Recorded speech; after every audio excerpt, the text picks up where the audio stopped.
当地关注慰安妇阿嬷的妇女救援基金会发表一本跨国研究慰安妇历史的新册，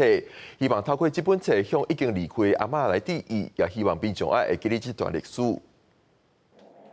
针对台湾、韩国、中国慰安妇阿嬷，伫这本永不放弃追究日本帝国对慰安妇的责任，拢有详细的记录。伫3月7日妇女节，妇女救援基金会发表这本新册，这是台湾头一本结合4个国家的学者深入研究80年前二战时期日本设置慰安妇制度历史的册。过去咱台湾第一上后的研究专家朱德兰教授以外，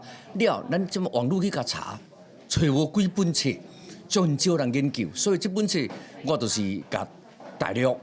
日本、韩国甲加起来，拢总有4国，包括东南亚所有的重要的学术论文，咱拢甲创作一本出来。这本册总册为杨明德教授讲，台湾学术界针对慰安妇的历史研究真少，希望透过这本册集合侪慰安妇相关论文，来互学界做研究。妇安会表示，这本册唔但是对慰安妇阿嬷致敬，更加希望和民众反省历史。复原基金会举办的一连系的讲座，谈到了乌克兰，谈到了阿富汗，谈到了加沙，这些地方的女性都跟阿嬷们一样，还生活在基于性别的暴力之下。妇安会90年代开始登记帮助慰安妇阿嬷，也记录因的历史。